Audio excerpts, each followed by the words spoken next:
Good evening, visitors. Welcome to the Australian War Memorial's last post ceremony. My name is Troy Clayton, and joining us today from the Australian Army is Lieutenant Colonel Mark Mackay. We warmly welcome the family of Captain William Johnstone Knox, whose story will be told shortly. We welcome the veterans who have served, those that are still serving, and the families that support them. We also acknowledge the members of the RSL and Services Club Association, RSL Victoria, and RSL Queensland, who are watching the ceremony broadcast across Australia.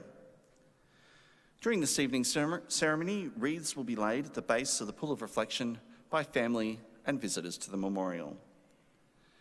Please stand and join in singing the National Anthem.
The Australian War Memorial was the vision of Charles Bean, Australia's First World War official historian.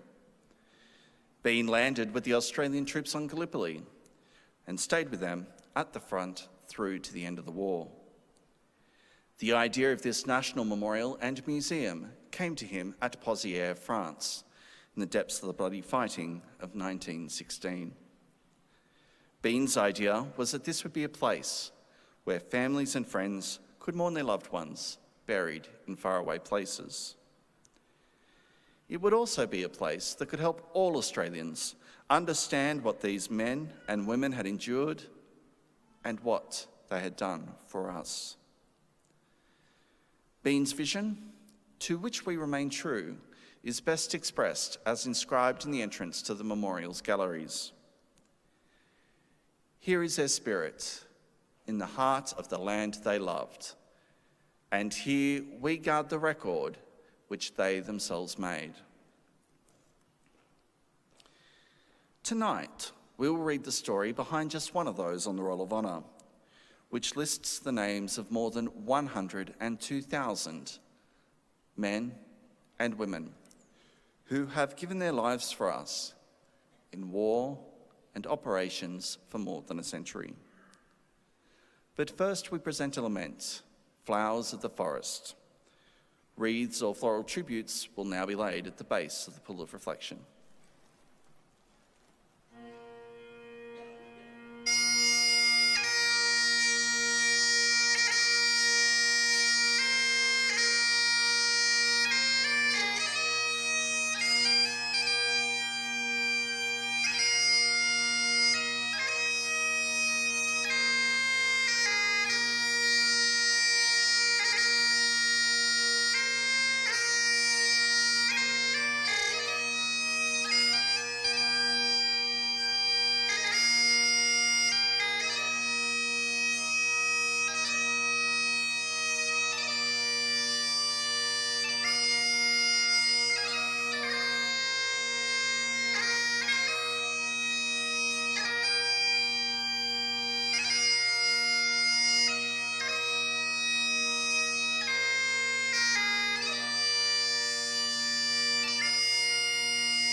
Today we remember and pay tribute to Captain William Knox. Popularly known as Bill, William Johnstone Knox was born on the 13th of June 1887 in the Melbourne suburb of Toorak to William and Catherine Knox. William Knox Sr. had become secretary of the Broken Hill Proprietary shortly after it was founded and was a central figure in its growth and development. Becoming an extremely wealthy man, he entered politics and eventually became the member of Kooyong in the first Commonwealth Parliament. William Knox Jr. grew up in Melbourne with his 4 brothers and 2 sisters. At Scotch College, he was athletics champion and first head prefect. Played in the cricket first 11, captained the football team and was dux of the school. Following his education, he went on to become the member of the Melbourne Stock Exchange, where he worked. Knox also served with the militia, securing his first commission at the age of 22 and reaching the rank of second lieutenant in the Australian Field Artillery. In May 1914, Knox married Mildred MacArthur, and the couple had a daughter, Diana, who was born on the 13th of February 1915. 2 months later, Knox was granted a commission in the Australian Imperial Force, and in June left Melbourne on the troop ship Barima as a lieutenant in the 2nd Field Artillery Brigade. On the 30th of August 1916, Lieutenant Knox boarded the troop ship Southland, bound for Gallipoli. 3 days later, the vessel was torpedoed by a German submarine in the Aegean Sea. Almost all aboard, including Lieutenant Knox, survived the experience.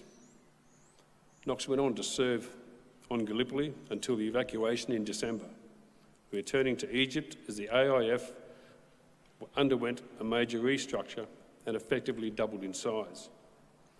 As part of the reorganisation in February 1916, Knox was posted to the 50th Battery of the 13th Field Artillery Brigade. Shortly afterwards, he was promoted to temporary captain, a rank which was confirmed before he left to join the fighting on the Western Front. Within weeks of arriving in France, Knox's battery, part of the 5th Division Artillery, saw major action at the disastrous Battle of Fromelles. The division took over 5,000 casualties and was effectively incapacitated for months afterwards. It was not until October 1916 that it joined the other Australian divisions in the Somme in extreme winter conditions. While in France, Knox was able to take leave, reuniting with his wife and daughter on a few occasions. Miriam had taken her daughter and temporarily located to Cairns in the south of France, so they could see William when he was on leave or visit him at the hospital if he was wounded. In early March 1917, Knox was granted the rank of temporary major, commanding a battery until the end of May.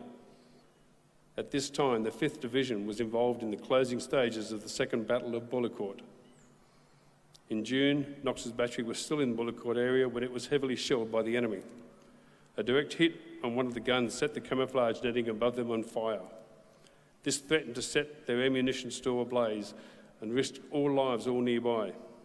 Knox and another man rushed to put the flames out, despite the great personal risk and ongoing shell fire, saving the ammunition from exploding. For his conspicuous gallantry and devotion to duty, he was later awarded the Military Cross and was mentioned in dispatches. Knox's battery later moved to Belgium. On the 19th of August 1917, Knox was standing by a dugout at Menin Road, near Ypres, talking to 3 other officers when a shell landed amongst them. He was severely wounded in the chest and left leg. He was carried quickly to a casualty clearing station and operated on, but his wounds were too severe. He unfortunately died the following morning. Captain William Knox was given a funeral and buried at the new military cemetery in Belgium by members of his battery, one of whom afterwards stated, "He was universally liked by everyone. He had the heart of a lion. He sent a message to the battery with his love when he was dying." William Knox was 30 years old. His daughter, Diana, was barely 3 when her father died, and reportedly was never able to bring herself to read the letters that he addressed to her mother, Mim, and to her.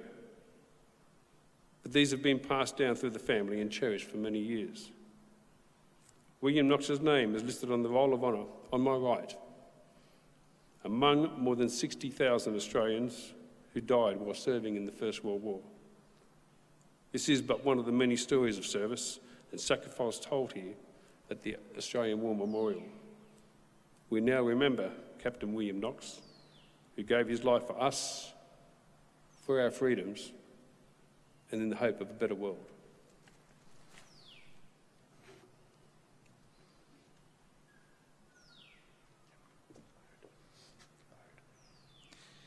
Please stand for the reading of the ode and the sounding of the last post.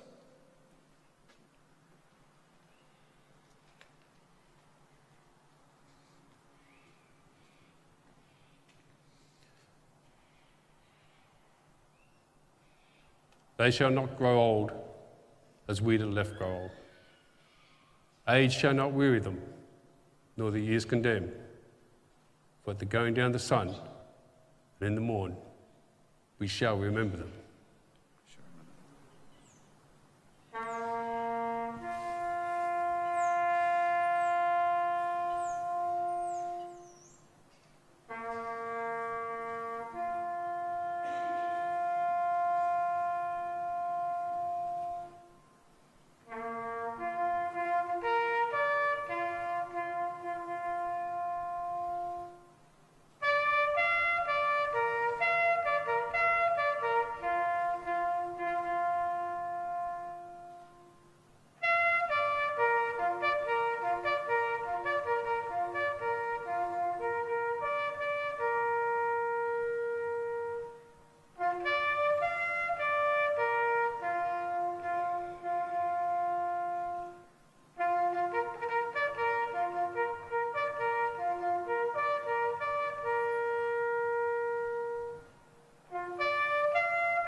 Lest we forget.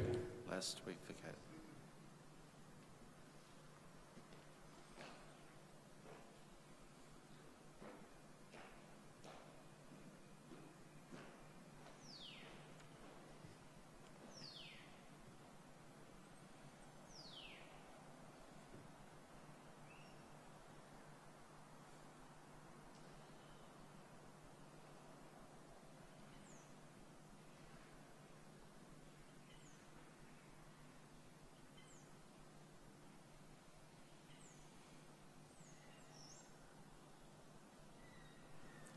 We leave you this evening with the words of the memorial's founder, Charles Bean. Many a man lying out there at Pozières or in the low scrub of Gallipoli, with his poor, tired senses barely working through the fever of his brain, has thought in his last moments, well, it's over. But in Australia, they will be proud of this. Ladies and gentlemen, that concludes the last post ceremony. We'd like to thank you for visiting the Australian War Memorial and wish you all a very good evening. Thank you.